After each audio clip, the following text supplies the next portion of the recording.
Subscribe horror stories Hindi Urdu YouTube channel.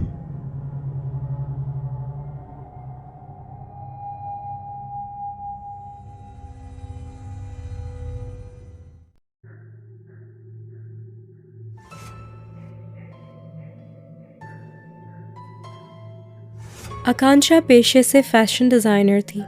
जब उसे मुंबई जाने का मौका मिला एक बुटीक के लिए काम करने, तो दिल्ली छोड़ के मुंबई शिफ्ट होने का डिसीजन लेने में उसे ज़्यादा वक्त नहीं लगा।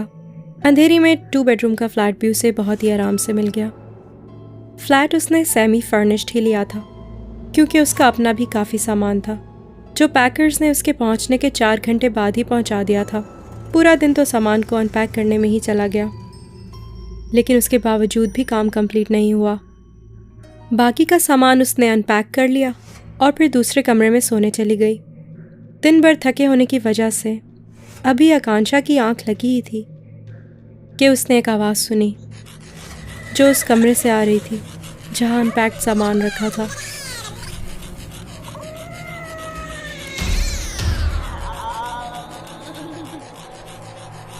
आकांक्षा जब दबे पांव कमरे में पहुंची तो उस वक्त भी उसे वही आवाज़ सुनाई दे रही थी।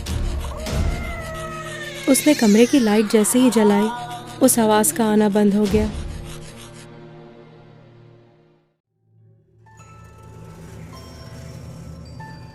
आकांक्षा को लगा कि जो कुछ भी हुआ वो उसका वहम था, इसलिए उसने कमरे की लाइट दोबारा बंद कर दी। पर जैसे ही उसने लाइट ऑफ की, वो आवाज़ दोबारा से उसके कानों में गूंजने लगी। उस वक्त आकांक्षा को यकीन हो गया कि ये उसका वहम नहीं हो सकता। आकांक्षा ने कमरे की लाइट दोबारा जलाई और अपनी नज़र कमरे के चारों तरफ दौड़ाई। फिर अचानक न जाने उसको क्या सूझी कि उसने सामान के सारे बबल रैप्स निकाल के कमरे के बाहर रखे डस्टबिन में फेंक दिए।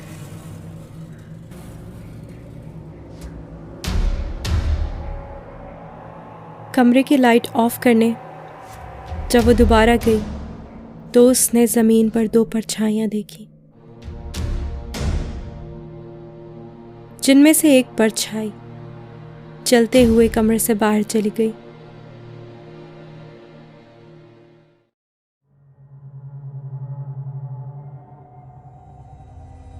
आकांक्षा का गला डर से सूख गया था। वो डर के मारे भागते हुए अपने कमरे में गई और तभी उसकी अम्मी का फोन आया।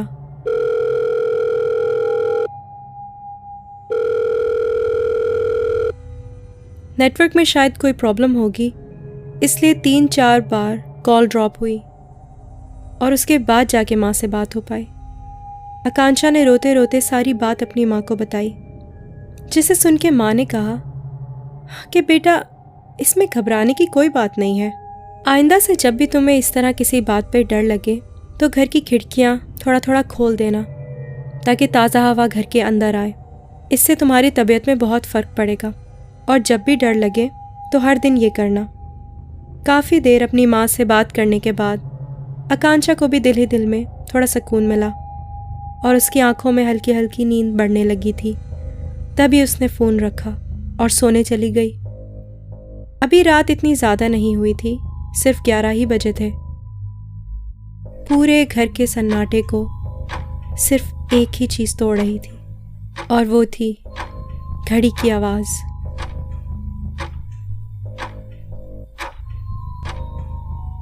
कि ठीक उसी वक्त घर की डोरबेल बजी।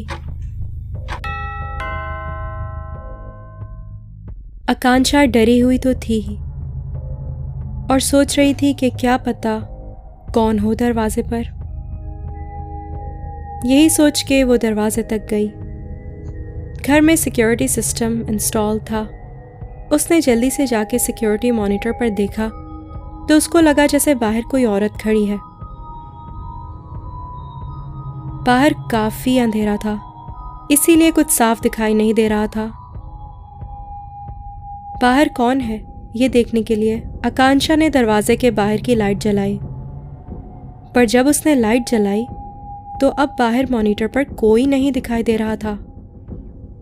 आकांक्षा ने जैसे ही बाहर की लाइट स्विच ऑफ की उसे मॉनिटर पर फिर से बाहर खड़ी कोई औरत दिखाई दी और साथ ही कानों में डोरबेल की आवाज़।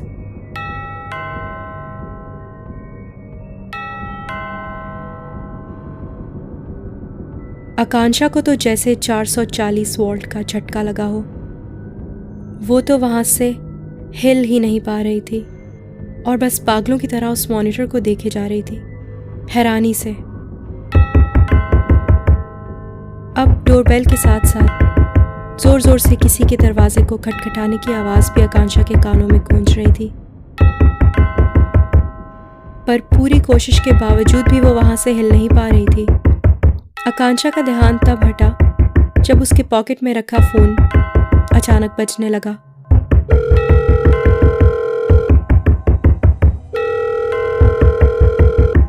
फ़ोन आकांक्षा की माँ का था।